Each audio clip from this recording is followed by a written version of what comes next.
Tema firman Tuhan pada hari ini adalah tentang kemerdekaan. Amin. Tentang kemerdekaan.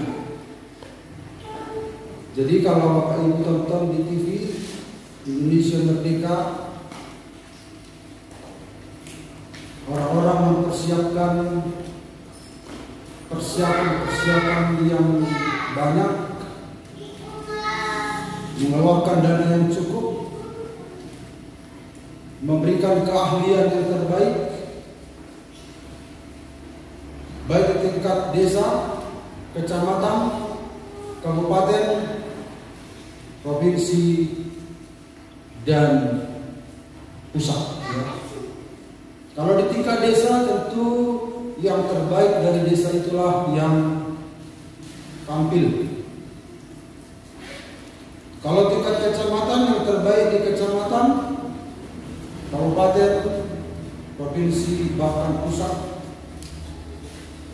Jadi kalau kita lihat televisi, orang-orang yang mengikuti upacara di istana itu orang-orang pilihan. Bahkan yang nyanyi pun,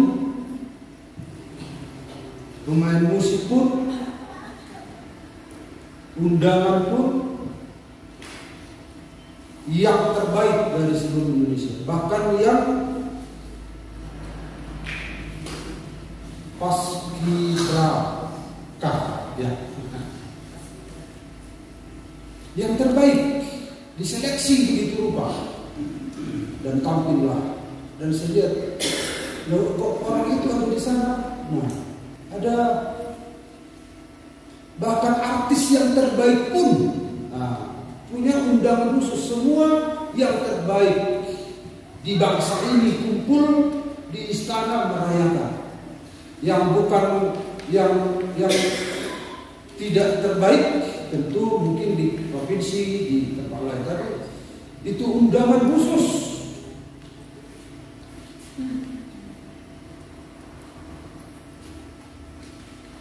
Sedangkan di desa-desa saja kita melihat kekhususan. Karena apa? Itu adalah sebuah perayaan yang tertinggi dari bangsa ini, yaitu kemerdekaan. Sampai di pembukaan Undang-Undang Dasar 45, di situ ditulis bahwa kemerdekaan itu adalah hak segala bangsa. Hak segala bangsa. Karena kemerdekaan itu hak segala bangsa, maka muncullah istilah PBB untuk menjamin kemerdekaan. Jadi kalau ada satu bangsa menjadi bangsa yang lain, itu bangsa-bangsa lain langsung mencela. Karena kemerdekaan hak segala bangsa. Masih belum berkaitan dengan keselamatan. Ternyata kemerdekaan itu hak segala bangsa. Nah, karena itu Bapak Ibu, kita akan melihat sedikit dalam Yohanes 8 ayat 31 sampai 30. Mari kita baca Yohanes 8 ayat 31 sampai 36. Kita baca langsung saja serentak. 1, 2,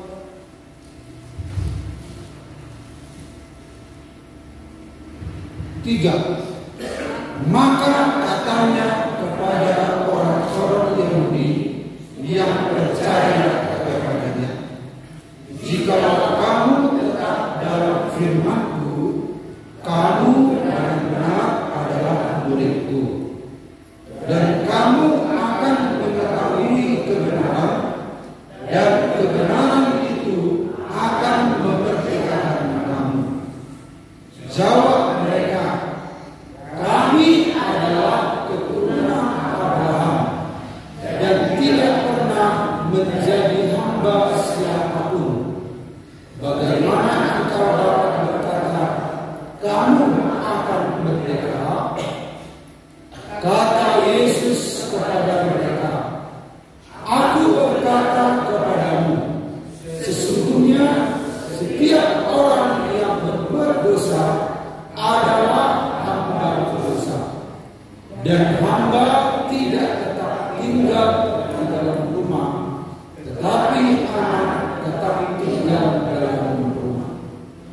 Jadi apabila anak itu memerdekakan kamu, kamu pun benar-benar merdeka.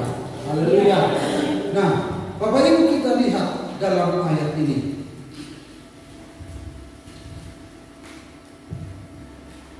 Satu waktu Yesus berkata kepada orang Yahudi yang percaya kepadanya. Nah, ini bukan orang Yahudi yang tidak percaya kepada Yesus, tapi orang Yahudi yang percaya kepadanya. Nah, kepada orang yang percaya ini dia mengatakan, jikalau kamu tetap dalam firman-Ku, kamu benar-benar adalah murid-Ku, dan kamu akan mengetahui kebenaran, dan kebenaran itu memerdekakan kamu. Nah, jawab mereka, kami adalah keturunan Abraham dan tidak pernah menjadi hamba siapapun. Bagaimana engkau dapat berkata kamu akan merdeka? Jadi walaupun mereka sudah percaya pada Yesus Kristus, orang-orang ini masih, saudara-saudara,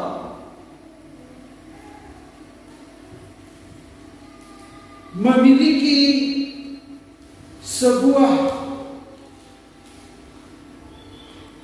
kebanggaan yang melekat pada diri mereka, bahwa walaupun mereka percaya pada Yesus, tetapi mereka percaya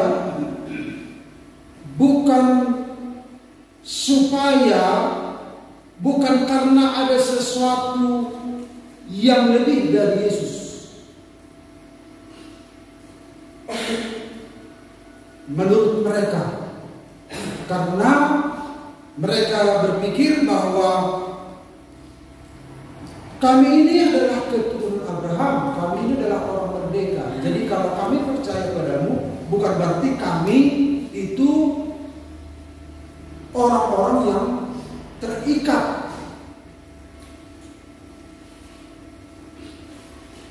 Bukan kau yang membuat kami merdeka, tetapi Bapa kami Abraham, karena kami adalah anak-anak Abraham. Jadi mereka percaya Yesus bukan dalam konteks kemerdekaan, kebebasan, karena mereka sudah menyadari mereka itu sudah merdeka. Mereka itu adalah anak Abraham. Jadi mereka itu percaya kepada Yesus, ya mungkin karena pengajarannya, karena mujizatnya, ada hal-hal yang ajaib, tetapi bukan untuk sebuah kemerdekaan. Karena mereka dari awal berpikir mereka itu orang merdeka. Jadi mereka menambahkan sesuatu dalam diri mereka lewat pengajaran Yesus. Lalu dikatakan oleh Yesus, kata Yesus kepada mereka, aku berkata kepadamu, sesungguhnya setiap orang yang berbuat dosa adalah hamba dosa. Dan hamba tidak tetap tinggal dalam rumah, tetapi anak tetap tinggal dalam rumah. Jadi saudara-saudara, di sini Yesus sedang maksudkan, kalaupun engkau mengatakan orang merdeka, tetapi yang Yesus ingin sasar adalah bahwa semua manusia itu sesungguhnya telah diperhamba, walaupun dia adalah keturunan Abraham. Walaupun dia keturunan Abraham. Dan hamba tidak tetap tinggal dalam rumah, tetapi anak tetap tinggal di dalam rumah.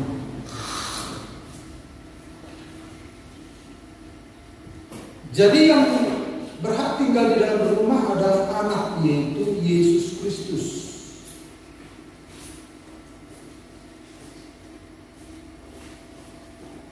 Sementara hamba itu di luar. Itu sama seperti Ishak dan Ismail. Anak hamba itu di luar, Ishak ada di rumah. Orang-orang yang dianggap jadi anak itulah yang bisa tinggal di rumah. Orang-orang yang dianggap hamba itu tinggal di luar. Kenapa tinggal di luar? Karena hamba. Semua orang telah berbuat dosa, berarti semua tinggal di luar. Tidak ada yang memenuhi syarat untuk tinggal di rumah. Di rumah Bapa hanya Yesus. Jadi apabila anak itu memerdekakan kamu, yaitu anak dari yang punya rumah itu, yaitu Yesus Kristus, kamu pun benar-benar merdeka. Artinya adalah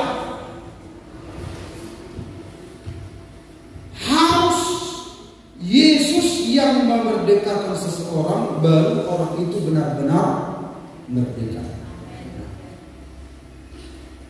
Kalau bukan Yesus yang memerdekakan seseorang, orang itu tidak benar-benar merdeka. Karena kemerdekaan yang dimaksud oleh Tuhan adalah kemerdekaan yang sesungguhnya. Karena itu Bapak Ibu, saya berikan judul, Anda benar-benar merdeka jika Yesus yang memerdekakan kamu. Jadi kalau bukan Yesus yang memerdekakan seseorang, entah dia menjadi orang baik, tidak ada kaitannya dengan Yesus,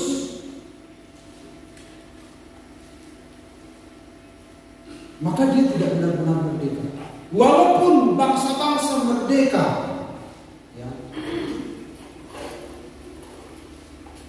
kemerdekaan sejati itu hanya dikerjakan oleh Yesus Kristus. Dan kenyataannya kan, walaupun Indonesia merdeka, walaupun bangsa-bangsa merdeka, bahkan orang yang paling merdeka pun di dunia ini, dia juga ada di bawah perbudakan. Jadi sesungguhnya kemerdekaan di luar Tuhan tidak ada. Sesungguhnya kemerdekaan di luar Tuhan tidak ada.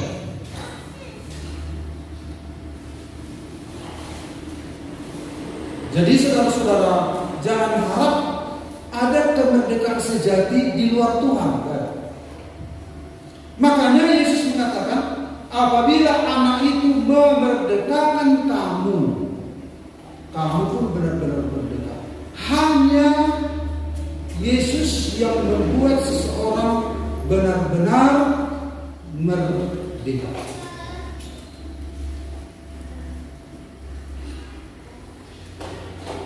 Tapi dia nggak dirantaikan kakinya, ya. Tapi dia bebas kok ke sana sini. Misalnya Bapak Ibu lihat, ada orang kan jalan-jalan bebas bebas kan? Dia lagi jago siang malam, nggak diterke panas dingin. Wah, jalan dia bisa dari Santa ke Tarutung jalan, merdeka dia, bebas. Kalau masalah bebas secara fisik. Tapi tahukah Bapak Ibu bahwa ada kuasa kegelapan yang tidak terlihat yang sedang mengikat? Nah, ini yang tidak bisa diselesaikan oleh siapapun. Jadi bisa saja orang Kristen itu terlihat bebas, tetapi dia tidak tahu ada yang mengikat. Makanya pembebas sejati itu tidak ada yang lain, hanya Yesus. Tidak ada yang lain. Karena dia bukan hanya membebaskan secara kelihatan, tetapi yang tidak terlihat pun bisa dia sisir semuanya. Nah, kemerdekaan yang sejati inilah yang harus kita alami.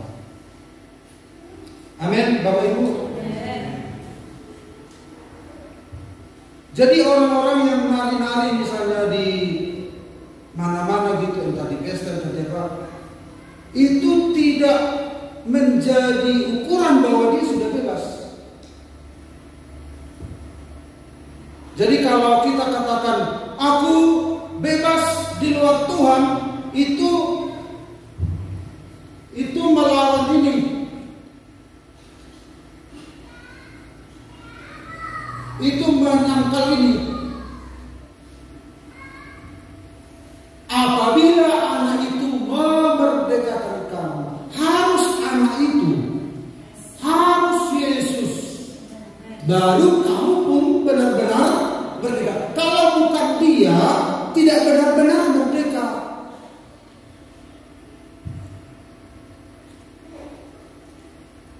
Apa rupanya kita yang merdeka dari Tuhan? Rupanya kok bisa mesti Yesus.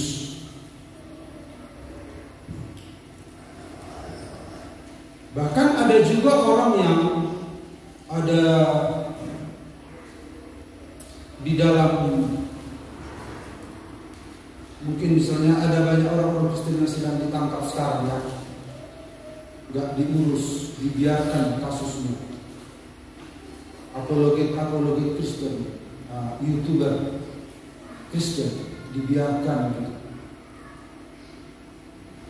Nah, secara fisik mereka terikat, tetapi siapa yang tahu bahwa mereka itu orang merdeka? Nah, karena itu mari kita lihat beberapa hal itu secara singkat hari ini. Nah, ada dua hukum yang membelenggu umat manusia. Ada dua hukum yang membelenggu umat manusia, sehingga harus Yesus yang memerdekakan. Kalau bukan dia, tidak ada yang bisa.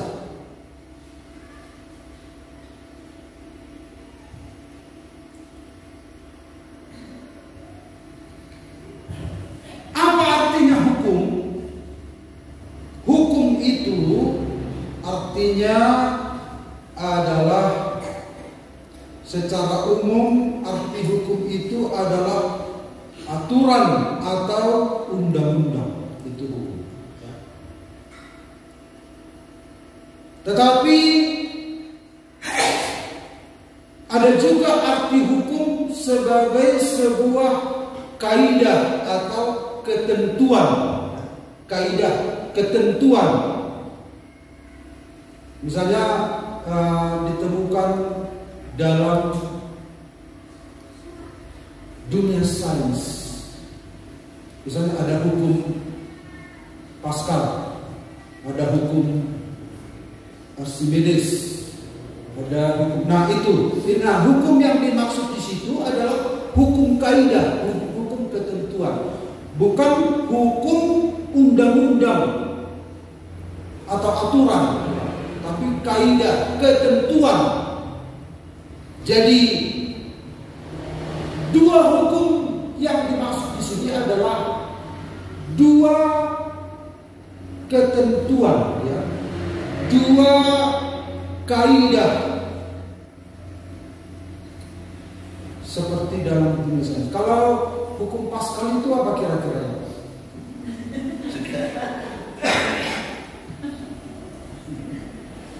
Akan nama minggu ya, mungkin sudah lupa ya. Saya pun hanya karena saya jurusan sos, jadi saya segera melepaskan. Itu apa lama-lama kupikirkan ini. Ternyata perlu juga. Saya pernah juga ditegur oleh teman, ya. Pak, coba apa ini artinya ini? Lalu saya bilang, bukan bidangku itu. Langsung salah Bapak. Bapak sedikitnya harus tahu walaupun bukan bidangnya. Oh iya ya, berarti kita nggak boleh bilang nggak tahu. Ya karena itu sifatnya ilmu, gitu ya. Gak boleh Bapak bilang spesialisasi saya ini enggak.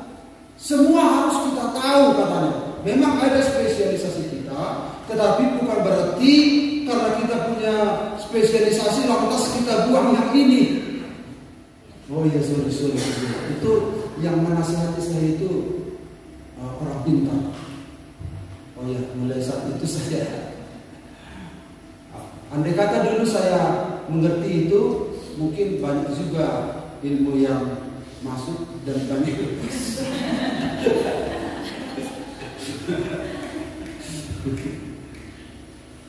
Nah, jadi ada hukum-hukum, ada hukum Pascal, hukum Archimedes, hukum Isaac Newton, itu hukum gravitasi. Hukum gravitasi artinya dia pernah mengamati jatuhnya sebuah apel dari pohonnya. Lalu dia lihat, kok bisa jatuh ya apel dari pohonnya. Lalu dia ukur. Jadi semakin ada yang apel itu jatuh pecah, ada yang apel itu jatuh gak pecah. Kenapa ini pecah? Kenapa ini tidak?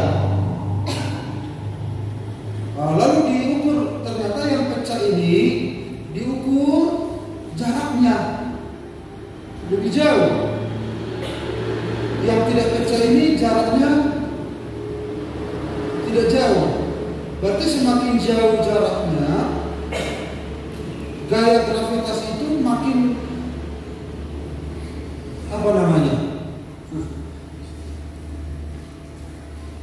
makin kuat gitu.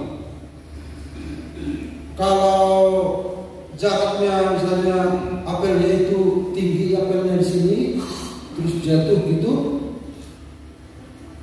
daya tariknya itu tidak terlalu kuat. Jadi tergantung jarak ya. Yang jelas adalah setiap buah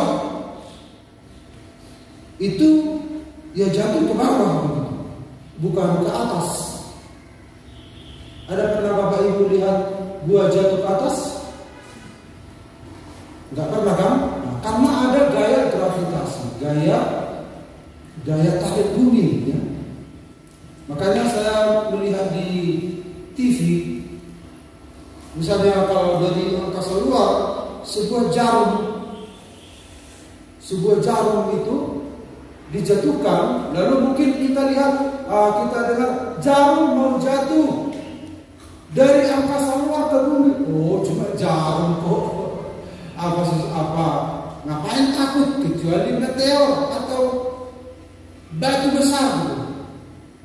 Jangan anggap remeh. Ternyata jarum itu setelah sampai di bumi itu di perjalanan dia punya berapi ternyata, ya. Karena kecepatan itu luar biasa. Bisa kayak apa? Peluru kendali setelah sampai di bumi. Padahal jauh. Karena semakin jauh itu dia punya semakin kecepatan yang luar biasa. Ada gaya gravitasi. Nah, ada dua hukum yang membelenggu. Ada dua kaidah, ya, di mana manusia tidak bisa menghindar. Makanya mesti Yesus yang membebaskan. Yang pertama, mari kita lihat Bapak Ibu, Roma 8 ayat 2. Roh yang memberi hidup telah memerdekakan kamu dalam Kristus dari hukum dosa dan hukum maut. Jadi ada hukum dosa, ada hukum maut. Sekarang kita lihat yang pertama, hukum dosa. Hukum dosa ini dalam Roma 3:23, semua orang telah berbuat dosa dan telah kehilangan kemuliaan Allah. Jadi ketika Adam jatuh dalam dosa, semua umat manusia itu ada dalam sebuah hukum, ada dalam sebuah ketentuan.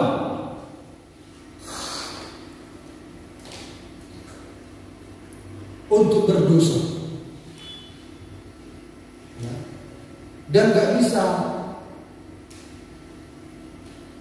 mengelak, walaupun ada dia sadar itu tidak bisa, dia sadar bahwa itu dosa, tetapi tidak ada kemampuan, dan akhirnya dilakukan juga. Kenapa ada hukum?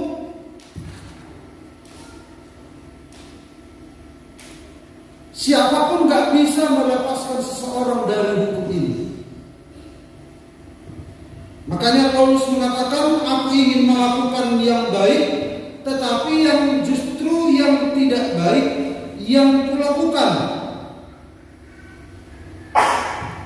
Jadi dosa itu adalah ini, hamartia.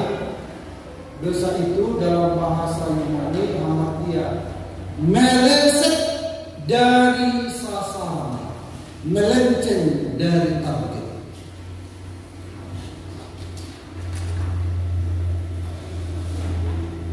Jadi manusia itu harusnya bisa menyasar target.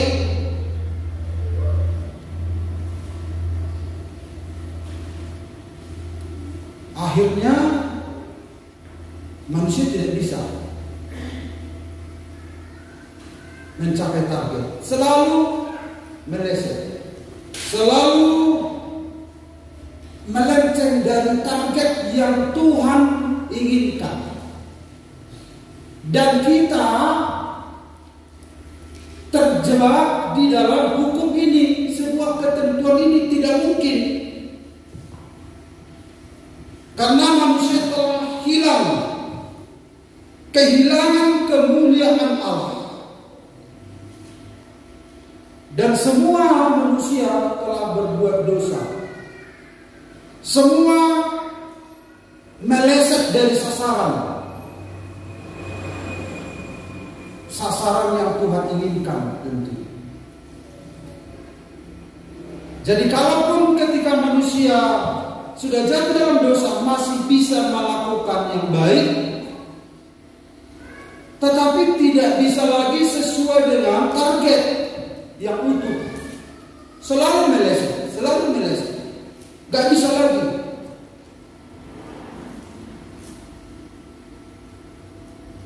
Dari Adam sampai seterusnya sampai ke zaman sekarang, kalau dia ada di luar Tuhan. Tidak ada yang bisa meleset entah agama apapun itu, karena hukum. Gak bisa dilawan hukum ini, ketentuan ini, ketetapan ini.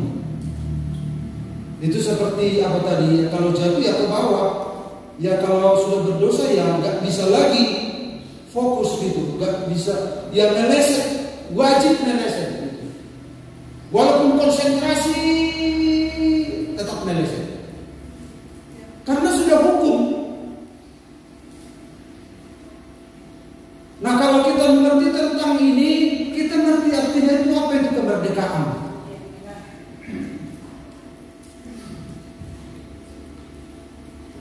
Kalau kita lihat dalam Roma 7 ayat 21,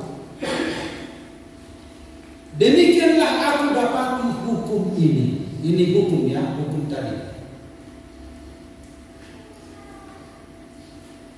Jika aku menghendaki berbuat apa yang baik, yang jahat itu ada pada dia. Menghendaki, dia ingin mencapai target. Sebab di dalam batinku aku suka hukum Allah, tetapi di dalam anggota-anggota tubuhku aku melihat hukum lain yang berjuang melawan hukum akal budiku dan membuat aku menjadi tawanan hukum dosa yang ada di dalam anggota-anggota tubuhku. Jadi ada hukum di sana, ada beberapa hukum yang disinggung di sana. Ada ketentuan-ketentuan.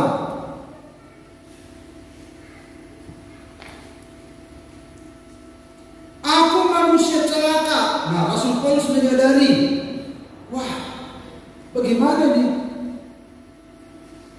Siapakah yang akan melepaskan aku dari tubuh maut ini?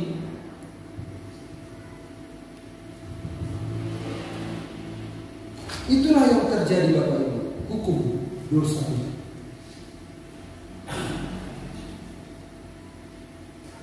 Makanya dikatakan harus dia yang melepaskan. Makanya dia disebut pelepas. Dia disebut pembebas. Dia itu adalah pahlawan. Makanya ide pahlawan kan banyak sekarang. Film-film itu kan ide-ide pahlawan semua. Pembebas bumi, membebaskan bumi, membebaskan orang dari kemiskinan. Umumnya film itu film pahlawan-pahlawan semua. Misalnya kalau ada film Zorro, dia lihat ada orang miskin, lalu wah muncul keinginan untuk membantu, lalu dia rampok rumah orang, lalu uang itu dikasih ke orang miskin. Dia menjadi pahlawan Zorro.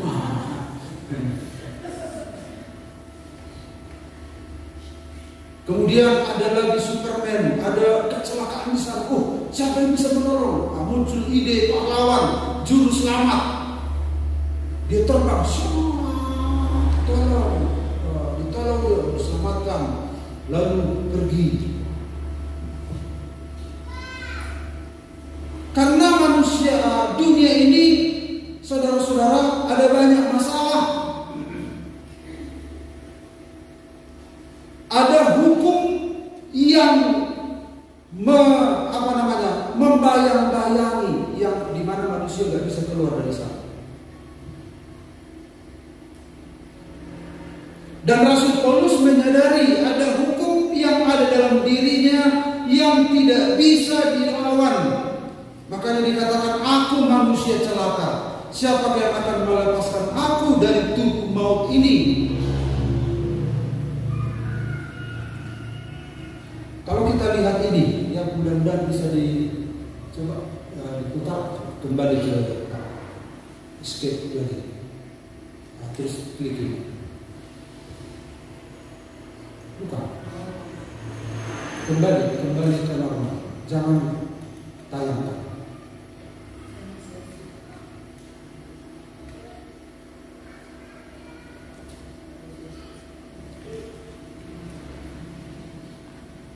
Ini aja ini, ulang-ulang. Coba. Ini bisa kau klik. Nggak bisa. Kembalilah, kembali. Jangan apa dulu. Tayangkan dulu.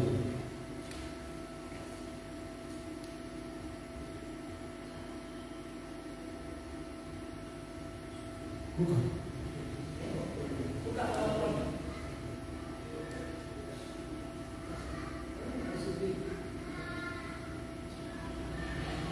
Kembali ke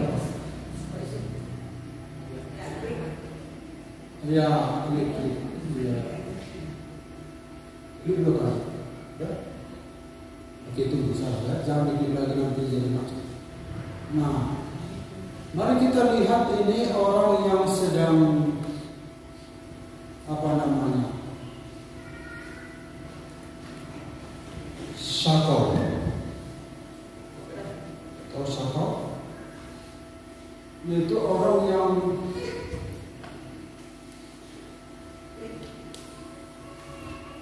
mungkin nggak ada.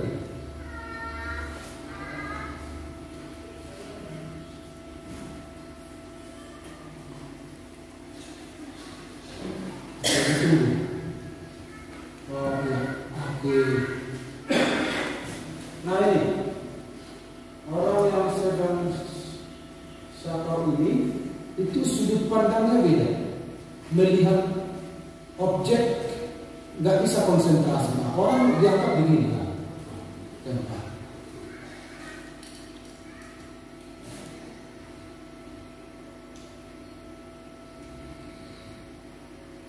Jadi semua objek yang dia lihat itu jadi lain.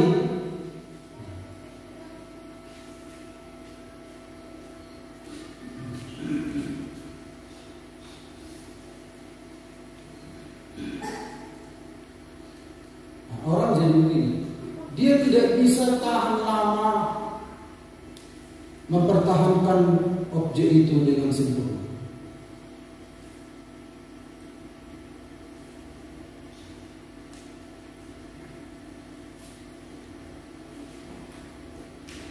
Dia lihat gambarnya di kaca mobil, begitu. Setiap objek yang dilihat jadi lain. Ini orang yang apa? Terlibat narkoba juga. Dia lihat spion goyang, spion itu goyang, berubah bentuk. Wajah orang pun jadi lain dia lihat.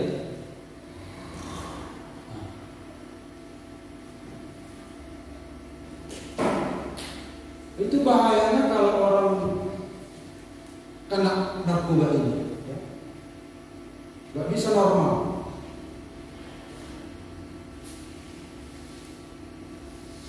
Wajah orang pun jadi berubah dia lihat.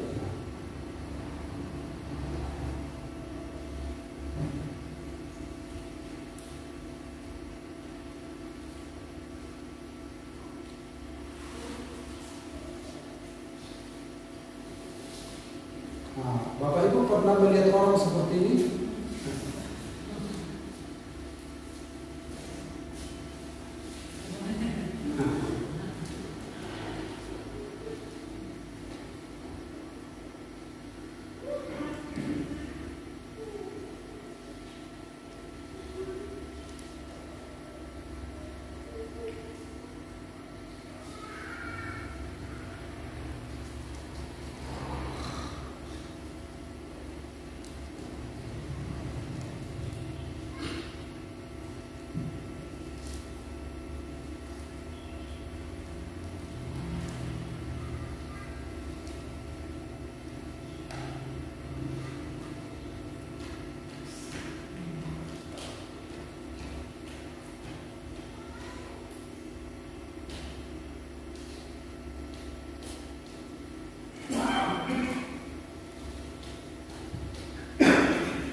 Ya, sudah sampai di situ. Jadi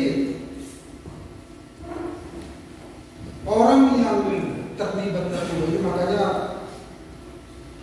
anak-anak muda ini harus dijaga, ya, harus dikawal. Jangan bosan, jangan segan menyuruh anaknya untuk di komunitas.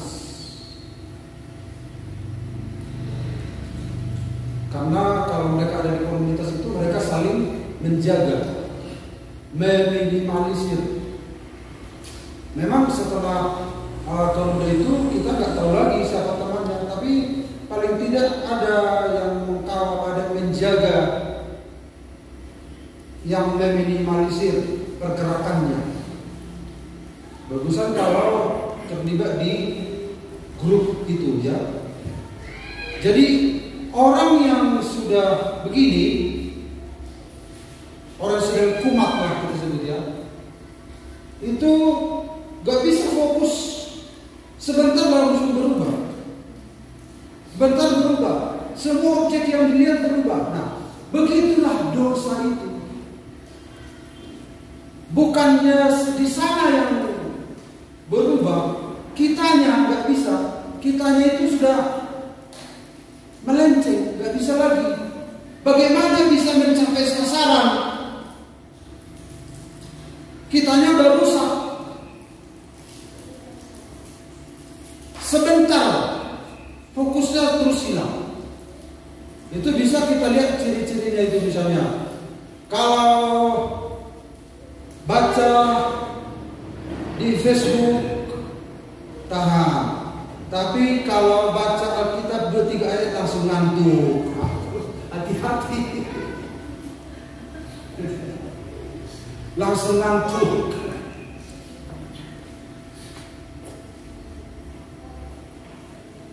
Jadi walaupun anak Tuhan ini harus apa juga, ya, makanya perlu banyak dibereskan dalam hidup kita. Jadi Yesus Kristus itu menyelesaikannya dulu, juga dia mengerjakannya sekarang dalam hidup kita, dan mengerjakan terus sampai kepada kesempurnaan. Dia terus mengerjakan penyelamatan itu, Bapak Ibu. Penyelamatan itu dulu, sekarang, dan yang akan datang. Jadi Yesus tidak selamatkan kita, selamatkan lalu sudah dibiarkan, udah. Enggak, Tuhan juga mengurus sekarang dan sampai yang akan datang, sampai sempurna. Makanya sedikit banyak ini ada kan dalam kita. Kalau menggosip orang, tapi kalau berdoa, haleluya, haleluya. Tuhan, aku mau tidur di hadirat-Mu, karena aku susah tidur di sana. Di hadirat-Mu gampang kali tidur. Boleh-boleh saja, ya, karena Bapak itu baik, Tuhan itu baik. Tapi jangan kerjanya karena nggak bisa tidur di rumah. Dia ada orang begitu kan, rajin kali ke gereja. Di gereja enak tidur. Enak tidur di gereja. Amin.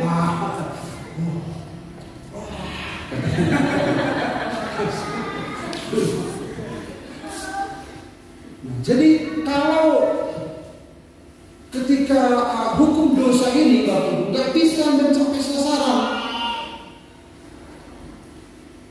siapa yang bisa melepaskan kita dari sini? Makanya Yesus bilang, kalau anak itu yang memerdekakan kamu, kamu benar-benar merdeka. Harus Yesus yang bisa melepaskan kita dari dosa. Karena hukum, karena Yesus hanya Dia yang pernah melawan hukum. Dia tidak berdosa dan Dia bangkit dari kematian. Nah, kita lihat yang kedua. Yang kedua adalah hukum maut, sebab upah dosa ialah maut, tetapi karunia Allah ialah hidup yang kekal dalam Kristus Kristus Yesus Tuhan kita. Jadi hukum yang kedua yang tidak bisa dihindari yaitu hukum maut, kematian. Tidak ada yang bisa. Dalam pengkhotbah berkata, tidak ada yang bisa menahan angin dan tidak ada yang bisa menahan hari kematian. Karena upah dosa adalah maut. Upah tinuhor di dosa doha matian. Misalnya saudara punya bisnis, lalu kerjakan dulu ya, kerjakan. Orang ini minta upah. Apa upahku? Kematian. Jadi upahnya kematian. Jadi upah dosa itu kematian. Imbalannya kematian. Tidak ada imbalan dosa yang bukan kematian. Tidak ada. Karena itu menjadi sebuah ketentuan, menjadi sebuah kaidah, menjadi sebuah hukum. Manusia ada di bawah hukum ini.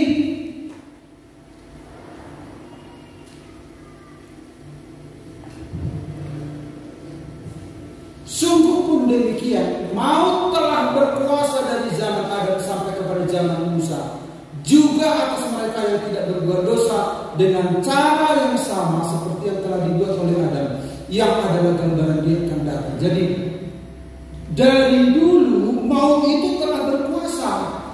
Ketika Adam berdosa, Adam membawa manusia itu kepada hukum itu.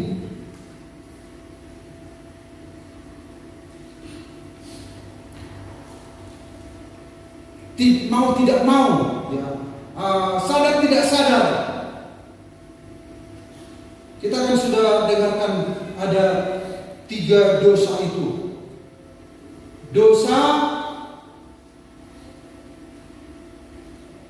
imputasi, yaitu langsung dari Adam ke kita. Jadi dikatakan di sini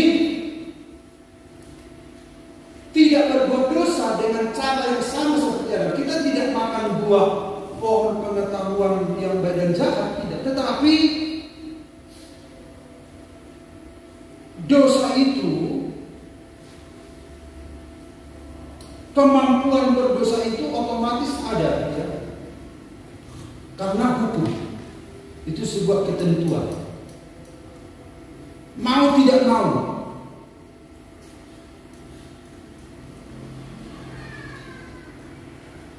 Dan kalau dia ingin melakukan yang baik, tidak ada kemampuan. Kalaupun dia melakukan, tidak mencapai target.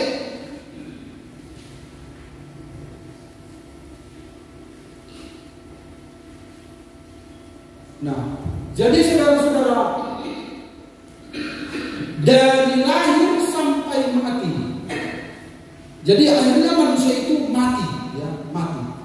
Jadi kematian itu tidak bisa dihindari. Karena sudah ada di bawah hukum.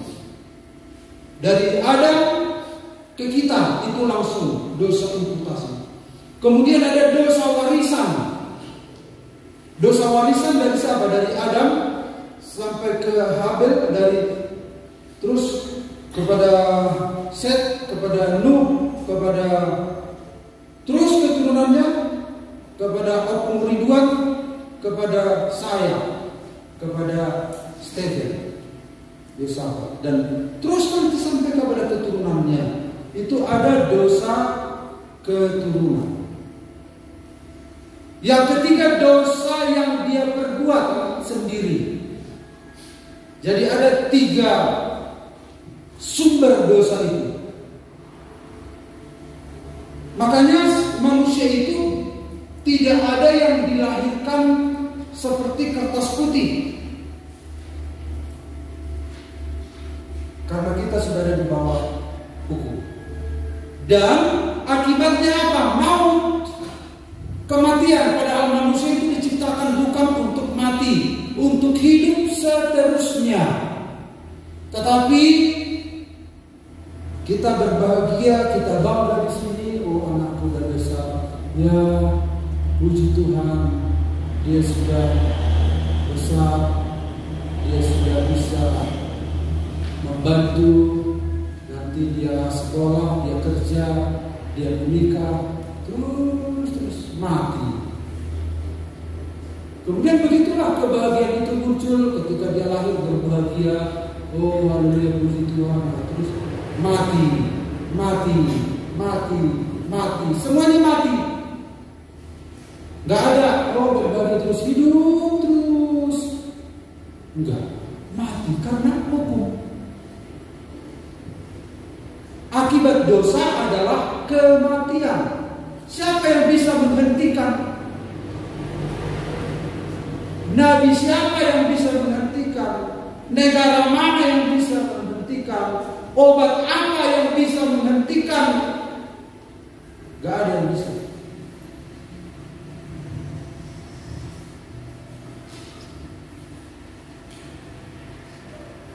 Nah, karena itu Bapak Ibu, kita ini adalah upah dosa. Ini tadi sudah bekerja, ini upahmu. Tapi yang dikasih adalah racun. Itu adalah hukum maut. Jadi manusia itu ada di bawah hukum ini. Tetapi puji Tuhan, Yesus memberikan solusi. Jika kamu ada di dalam firman-Ku, kamu adalah murid-murid. Kamu akan mengetahui kebenaran, dan kebenaran itu akan memerdekakan kamu.